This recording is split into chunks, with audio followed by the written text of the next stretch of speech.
Assalamu alaikum dear doctors. In this video I am discussing a video station. First we will watch the video, then I will discuss what type of question we can face in the exam. So the main task of this video station is that a 10 years old boy presented with pain in eye after bug bite 5 days back and difficulty in opening eye since 1 day.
So first question is that what I observe or what you observe in this video.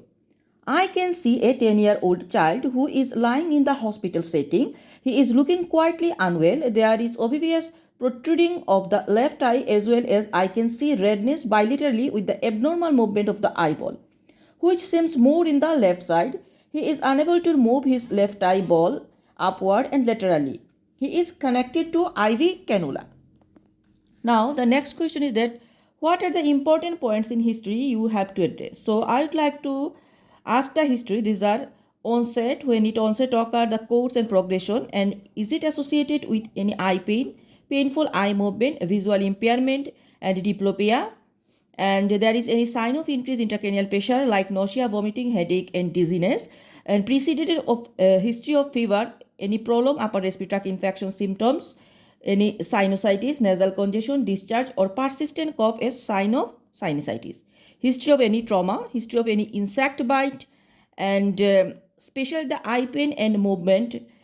Also other history like any eye problems, TIA, caladion, dacrocystitis, trauma or recent surgery, vaccination, especially HIV, and comorbidities, example, the boy is immunocompromised or diabetes mellitus. Now, the next question is that what are the important points you want to examine for this child? So, I want to like to examine general well-being, conscious level, vital signs, sign of increased intracranial pressures. These are including hypertension, bradycardia, and irregular breathing, fundoscopy exam for papilloedema. Complete eye examination including the examination of light reflex, extraocular movement, visual acuity, color visions, meningeal signs, and full neurological exam and full ENT examinations.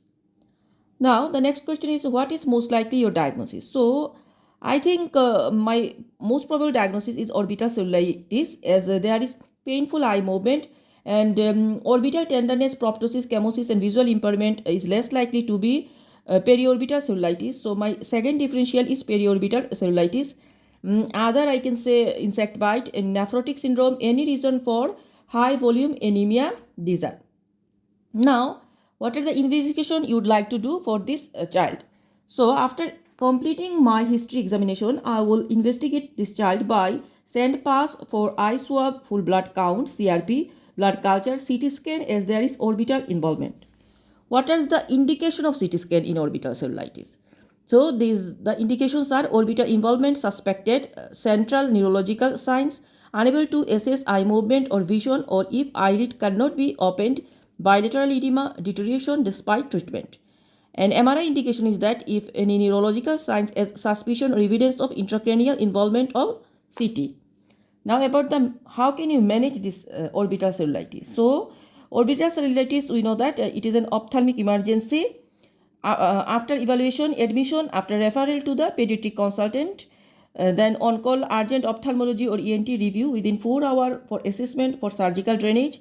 Then if needed, neurosurgeon also, and I do the pain management, and the treatment is mainly antibiotic. For orbital cellulitis, we know urgent ophthalmology or ENT review within 4 hours for assessment for surgical drainage. I give the IV ceftriaxone, that is 100 mg per kg, may 2 gram, maximum is 2 gram, or cefotaxime 50 mg per kg, maximum 3 gram if ceftriaxone is contraindicated.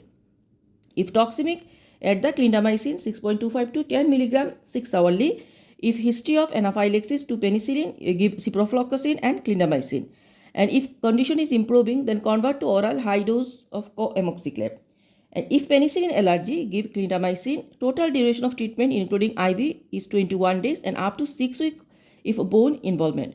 So orbital cellulitis duration is 21 days total including IV, and if it is bone involvement, then 6 week duration.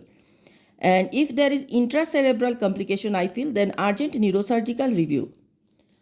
The second most differential diagnosis is preseptal or periorbital cellulitis. If the patient has painless, then we can do the treatment of periorbital cellulitis is that if limited to upward eyelid, then oral coamoxiclav, review eye movements and red-green color vision twice daily. If both eyelids severe or no improvement after 48 hours, give IV coamoxiclav. If improving, convert to oral high dose coamoxiclav. If penicillin allergy, give clindamycin. Total duration of treatment including IV is 14 days for periorbital cellulitis.